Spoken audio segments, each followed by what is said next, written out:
Hello everyone, आज हम पढ़ेंगे unit 2 chapter 1 overview of operating system. सबसे पहले हम इंट्रोडक्शन पढ़ते हैं। इंट्रोडक्शन में computer is a combination of hardware and software to perform a task. Hardware and software communicate with each other. जैसे कि हम जानते हैं कंप्यूटर जो है वो कॉम्बिनेशन है हार्डवेयर का और सॉफ्टवेयर का। जब भी कोई टास्क परफॉर्म करना होता है तो हार्डवेयर और सॉफ्टवेयर एक दूसरे के साथ कम्युनिकेट करते हैं और तभी वो टास्क परफॉर्म होता है। यानी कि हार्डवेयर और सॉफ्टवेयर का कम्युनिकेशन होना बहुत ज़रूरी है किसी भी टास्क को परफॉर्म करने के लिए। और टास्क परफॉर्म करने के लिए जब भी हम कंप्यूटर को ऑन करते हैं तो ऑन करने के बाद जो सबसे पहले फर्स्ट स्क्रीन आपके सामने आती है उस फर्स्ट स्क्रीन को हम ऑपरेटिंग सिस्टम कहते हैं। कंप्यूटर के स्टार्ट होने की प्रोसेस को हम बूटिंग कहते हैं और बूटिंग के बाद जो फर्स्ट स्क्रीन आपके सामने आती है उसको हम ऑपरेटिंग सिस्टम कहते हैं। एक system software app. Operating system is one of the system software. System software app, जैसे कि मैंने अभी आपको बताया। अब इस चैप्टर में हम क्या क्या पढ़ेंगे? What is an operating system, famous operating system, function of operating system और टाइप्स ऑफ ऑपरेटिंग सिस्टम। सबसे पहले शुरुआत करते हैं ऑपरेटिंग सिस्टम से। Operating system is a collection of software that manages computer hardware resource and provide common services for computer program. एक operating system software का एक ऐसा कलेक्शन है जो कि कंप्यूटर के हार्डवेयर रिसोर्सेज को मैनेज करता है और कंप्यूटर के बाकी प्रोग्राम्स को सर्विसेज प्रोवाइड करता है, कॉमन सर्विसेज प्रोवाइड करता है। जैसे कि जब भी हमें किसी सॉफ्टवेयर को डाउनलोड करना होता है तो किसी भी सॉफ्टवेयर को डाउनलोड करने से पहले हमारे सिस्टम में ऑपरेटिंग सिस्टम डाउनलोड होना बहुत ज़रूरी है, क्योंकि जितने भी सॉफ्टवेयर्स बाकी सॉफ्टवेयर्स की हम बात कर रहे हैं those other softwares are application software. और एप्लीकेशन सॉफ्टवेयर को रन होने के लिए, परफॉर्म करने के लिए सिस्टम सॉफ्टवेयर की ज़रूरत होती है और सिस्टम सॉफ्टवेयर हमारा होता है ऑपरेटिंग सिस्टम। जैसे कि हम कंप्यूटर पे काम करते हैं तो कंप्यूटर में सबसे पहले जिस सॉफ्टवेयर को हम देखते हैं that software is operating system, और ऑपरेटिंग सिस्टम के बाद ही हम किसी अनदर सॉफ्टवेयर एप्लीकेशन को अपने सिस्टम में डाउनलोड करते हैं, उसके साथ काम करते हैं। ऑपरेटिंग सिस्टम एक यूज़र इंटरफेस की तरह काम करता है। जैसे कि हम अगर सिस्टम पे काम कर रहे हैं देन वी आर यूज़र, और जो कंप्यूटर हार्डवेयर है उसकी अंदर की जो प्रोसेसेस होती हैं, वो अंदर की जो प्रोसेस होती हैं हम उनके साथ डायरेक्ट इंटरेक्ट नहीं कर सकते। तो इंटरेक्शन के लिए जो बीच में एक एप्लीकेशन है, एक सॉफ्टवेयर एप्लीकेशन है, वो एक इंटरफेस की तरह काम करती है और उसी एक तरह से इंटरफेस को, उसी एप्लीकेशन को हम लोग ऑपरेटिंग सिस्टम बोलते हैं। तो ये हम कह सकते हैं कि ऑपरेटिंग सिस्टम हमारे लिए एज ए यूज़र इंटरफेस काम करती है, यूज़र के लिए एक इंटरफेस की तरह काम करती है between the user and the computer. In other words, an operating system is a powerful and usually large program that controls and manages the hardware and other software on a computer. तो दूसरे शब्दों में हम ये कह सकते हैं operating system एक पावरफुल, एक बड़ा लार्ज प्रोग्राम है जो कि बाकी जितने भी हार्डवेयर और अदर सॉफ्टवेयर हैं कंप्यूटर के अंदर, साथ हार्डवेयर को भी साथ ही साथ जितने बाकी सॉफ्टवेयर आपके सिस्टम में हैं, आपके कंप्यूटर्स में हैं, उन सबको मैनेज करने का, उनको कंट्रोल करने का काम करता है। कंप्यूटर को हम 4 कंपोनेंट्स में डिवाइड करते हैं। एक हमारा हो गया हार्डवेयर, दूसरा operating system, third application program and fourth user. अब हम बात करेंगे फेमस ऑपरेटिंग सिस्टम की। हमारे पास में बहुत सारे फेमस ऑपरेटिंग सिस्टम है, जिसमें हम सबसे पहले यूनिक्स को ले लेते हैं। यूनिक्स हमारा एक कंप्यूटर ऑपरेटिंग सिस्टम है। जैसे हम जब कंप्यूटर्स में काम करते हैं तो कंप्यूटर्स में काम करने के लिए हमें different system softwares, different operating systems की ज़रूरत होती है। तो उनमें से एक ऑपरेटिंग सिस्टम हमारा है यूनिक्स। हम ज़्यादातर विंडोज़ के साथ में काम करते हैं, बट यूनिक्स भी एक पॉपुलर ऑपरेटिंग सिस्टम है जो कि बहुत ही सिक्योर्ड है, बहुत ही पॉपुलर है, और ज़्यादातर सिक्योर्ड पर्पज़ से अगर हम बात करें तो ज़्यादातर यूनिक्स ही यूज़ होता है एज एन ऑपरेटिंग सिस्टम। इसके बाद हम बात करेंगे एंड्रॉयड की। एंड्रॉयड तो सभी लोग जानते हैं क्योंकि मोबाइल आजकल सबके पास में है, स्मार्टफोन सबके पास में है। तो स्मार्टफोन में जो ऑपरेटिंग सिस्टम, सबसे पहले जब आप मोबाइल बूट करते हो तो जिस स्क्रीन, जिस सॉफ्टवेयर से आप इंटरेक्ट होते हो, that system software is called Android. Android को पहले डेवलप किया था 2007 में पहली बार, और Android device launch in current stable version in Android 9 Pie released in August 2018. इसके बाद हम बात करेंगे एमएस डॉस की। एमएस डॉस एक ऐसा ऑपरेटिंग सिस्टम है जिसकी जो सबसे पहले आया था ऑपरेटिंग सिस्टम की तरीके से, सबसे पहले जो यूज हुआ था फर्स्ट ऑपरेटिंग सिस्टम की तरीके से, वो एमएस डॉस था। डॉस का फुल फॉर्म है डिस्क ऑपरेटिंग सिस्टम, और जो एमएस डॉस है वो थोड़ा सा डिफरेंट है बाकी ऑपरेटिंग सिस्टम से, क्योंकि ऑपरेटिंग सिस्टम अब जो आ रहे हैं वो सारे जीयूआई बेस्ड हैं। जीयूआई का मतलब उनमें ज़्यादातर ग्राफिक्स का यूज़ करके आप काम करते हो। आपको कोई भी चीज़ परफॉर्म करनी होती है तो उस चीज़ को परफॉर्म करने के लिए आपको कोई कमांड टाइप नहीं करनी पड़ती है, कोई प्रोग्राम नहीं लिखना पड़ता, आपको सिंपली क्लिक करना होता है अपने माउस से पर्टिकुलर चीज़ को ओपन करने के लिए, क्लोज करने के लिए, या फिर किसी भी एप्लीकेशन के साथ काम करने के लिए, किसी ओपन एप्लीकेशन को खोलने के लिए, बंद करने के लिए, डिलीट करने के लिए। आप किसी भी चीज़ के साथ में काम करना चाहते हो उसके लिए आपको सिर्फ क्लिकिंग का यूज़ करना होता है, अपने माउस का या कीबोर्ड का यूज़ करना होता है। लेकिन सबसे पहले जो ऑपरेटिंग सिस्टम एमएस डॉस आया था, इसमें अगर आपको कोई भी एप्लीकेशन के साथ काम करना है तो उस एप्लीकेशन को के साथ काम करने के लिए कुछ आपको कमांड्स टाइप करनी होती थी। जैसे अगर हमें आज जो हम विंडोज़ पे काम करते हैं तो विंडोज़ में अगर हमें टाइम देखना होता है तो हमें टास्क बार पे राइट साइड में टाइम का ऑप्शन दिखाई दे जाता है, आप उस पर क्लिक करके टाइम ओपन देख सकते हो इजीली। लेकिन अगर हम एमएस डॉस की बात करें सेम टाइम पे, तो हमें टाइम देखने के लिए टाइम कमांड टाइप करनी पड़ती थी, तब हमें टाइम शो होता था। तो इस तरीके से एमएस डॉस डिफरेंट है, क्योंकि एमएस डॉस में ये कमांड लाइन इंटरफेस की तरह से काम करता है। इसमें आप कमांड्स के थ्रू काम करते हो, कमांड्स टाइप करके ही काम करते हो। इसके बाद एक और ऑपरेटिंग सिस्टम है Mac operating system, specially design किया गया है एप्पल के कंप्यूटर्स के लिए। एप्पल्स के कंप्यूटर्स डिज़ाइन किए गए हैं आईबीएम के थ्रू, और एप्पल के कंप्यूटर्स के लिए ये स्पेशल एप्लीकेशन है, स्पेशल ऑपरेटिंग सिस्टम है जो सिर्फ एप्पल के कंप्यूटर्स के लिए ही बनाया गया है, या फिर आईफोन्स के लिए बनाया गया। आईफोन आपका जो है वो उसी सेम कंपनी का है, इसीलिए आईफोन के लिए मैक ऑपरेटिंग सिस्टम अलग से डिज़ाइन किया गया है, क्योंकि उसके फीचर्स थोड़े से डिफरेंट है। A popular feature of its latest version, Mac OS X, is a desktop interface with some 3D appearance characteristic।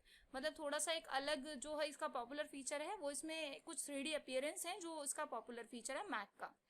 इसके बाद हम बात करेंगे फंक्शंस ऑफ ऑपरेटिंग सिस्टम की। ऑपरेटिंग सिस्टम करता क्या क्या है।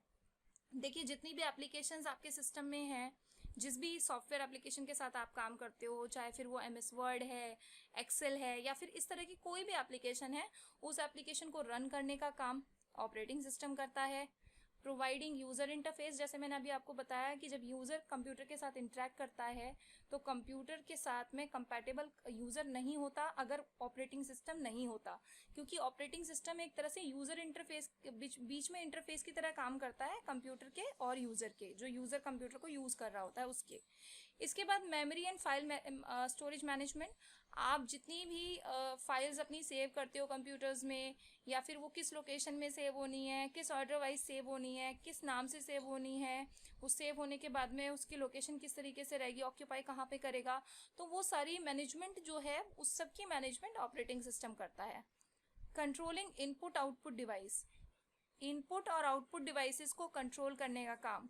इनपुट डिवाइस में जैसे कॉमन आपका इनपुट डिवाइस कीबोर्ड और माउस तो हम सभी लोग यूज़ करते हैं, इस तरह के और भी इनपुट डिवाइसेस हैं।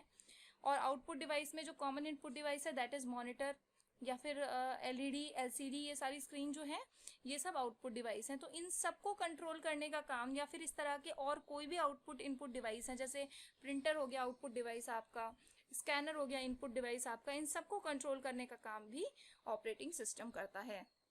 इसके बाद हैंडलिंग एरर्स एंड रीस्टार्टिंग।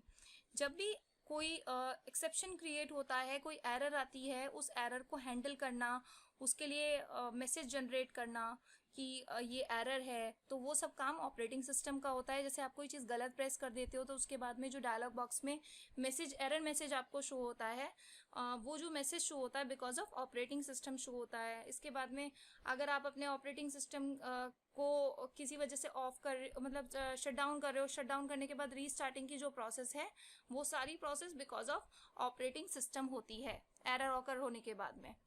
इसके बाद बात करेंगे टाइप्स ऑफ ऑपरेटिंग सिस्टम की। टाइप्स ऑफ ऑपरेटिंग सिस्टम में जैसे मैंने अभी आपको बताया था ऑपरेटिंग सिस्टम इंट्रोड्यूस करते हुए कि ऑपरेटिंग सिस्टम को हम दो पार्ट्स में डिवाइड करते हैं, दो टाइप में डिवाइड करते हैं। एक होता है आपका कमांड लाइन इंटरफेस और दूसरा होता है graphical user interface. Command line interface में मैंने आपको एग्जांपल दिया था एमएस डॉस का जिसमें हमें कुछ भी काम करना होता है तो हम कमांड टाइप करके उसमें काम करते हैं। It is an operating system that runs from hard disk, ये हमारा हार्ड डिस्क से डायरेक्टली रन होता है। The term can also refer to a particular family of disk operating system, most commonly MS-DOS यानी माइक्रोसॉफ्ट डेस्क ऑपरेटिंग सिस्टम। इस operating system में हम अलग अलग कमांड्स पे काम करते हैं। ये कमांड्स हमारी इस तरीके से डिवाइड हैं दो टाइप में, एक होती है इंटरनल कमांड्स और दूसरी होती है एक्सटर्नल कमांड। इंटरनल कमांड में हम जैसे डेट चेक करनी है हमें कंप्यूटर की, तो हम डेट कमांड टाइप करते हैं। टाइम चेक करना है, टाइम कमांड चेक कर टाइम जो है हम वो टाइम कमांड टाइप करते हैं। अगर हमें सारी डायरेक्टरी जितनी हमारे सिस्टम में है, जितनी डायरेक्टरी का मतलब होता है फोल्डर, जो फोल्डर्स हमारे सिस्टम में हैं उन्हें चेक करना होता है तो DIR टाइप करते हैं। हमारे विंडोज़ का वर्जन क्या है या हमारी ऑपरेटिंग सिस्टम का वर्जन क्या है वो चेक करने के लिए हम VER कमांड टाइप करते हैं। इस तरीके की कुछ एक्सटर्नल कमांड्स हैं जैसे हेल्प, डॉस्की, बैकअप, रिस्टोर, फॉर्मेट, ये सारे इंटरनल कमांड हैं। जैसे हमें सिस्टम को फॉर्मेट करना होता है, यानी कि हमारे कंप्यूटर में जो जो चीज़ें हैं सब हमें हटानी है, सब कुछ फॉर्मेट करना है, डिलीट करना है, तो उसके लिए हम फॉर्मेट कमांड यूज़ करते हैं। इसी तरीके की हमारी बाकी सारी कमांड्स हैं। अब हमारी कुछ बेसिक डॉस कमांड की हम बात करेंगे, जो हम रेगुलर मतलब जब भी हम MS-DOS यूज़ करते हैं तो हम जो रेगुलर यूज़ करते हैं कमांड्स, उनमें से कुछ बेसिक कमांड्स हैं। DIR मैंने अभी आपको बताया, DIR का मतलब डायरेक्टरी यानी फोल्डर। तो सारे जितने भी फोल्डर्स आपके कंप्यूटर्स में मौजूद हैं उन सब की लिस्ट आपको जनरेट करनी है, देखना है, तो हम DIR कमांड टाइप करते हैं। अगर हमें डायरेक्टरी क्रिएट करनी है यानी फोल्डर क्रिएट करना है, तो अभी तो हम सिर्फ विंडोज़ में तो क्या करते हैं, राइट क्लिक करते हैं, न्यू फोल्डर पे क्लिक करते हैं और फोल्डर क्रिएट हो जाता है। बट अगर हमें MS-DOS में सेम काम करना हो तो हम उसके लिए MD कमांड टाइप करते हैं। कॉपी, एक से दूसरी फाइल की कॉपी करने, एक फाइल की दूसरी कॉपी करने के लिए हम कॉपी कमांड यूज़ करते हैं।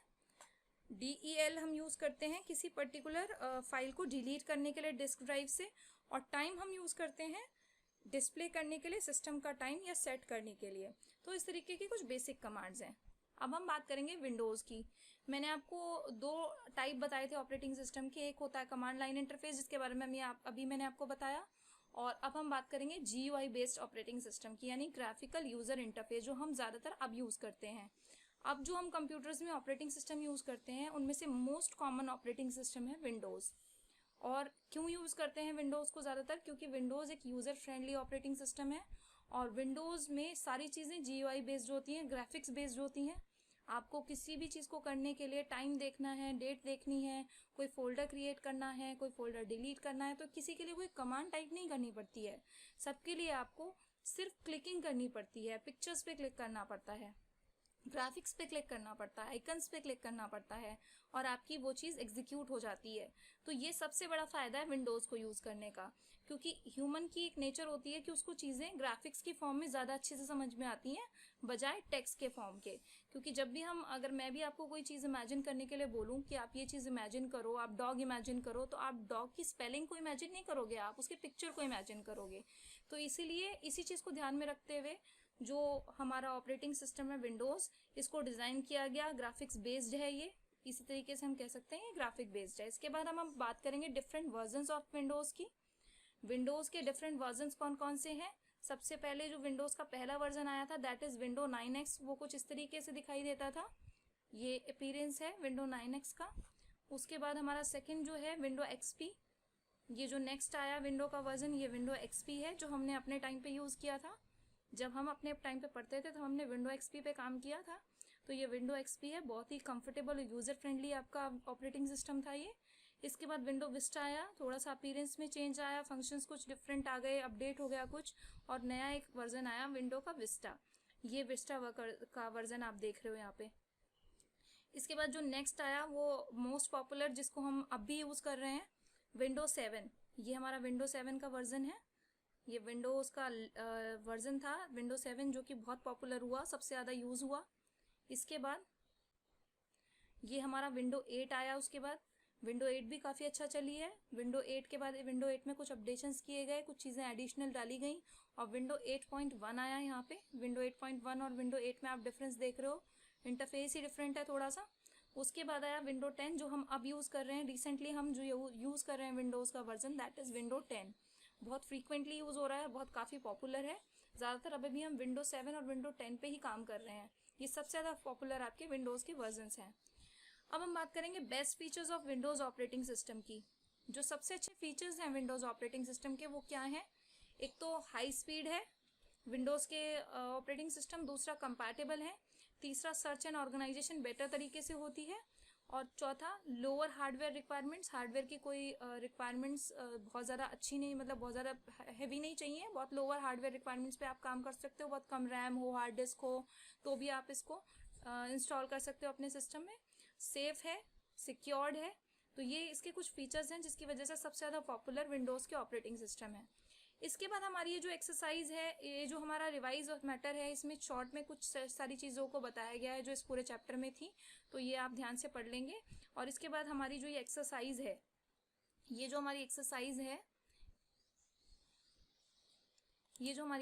है, इस एक्सरसाइज को आपको अच्छे से पढ़ना है। इस एक्सरसाइज में आपको सारी एक्सरसाइज खुद से सॉल्व करनी है। Fill in the blanks, true false, ये सब के आंसर्स आपको चैप्टर के अंदर से मिल जाएंगे।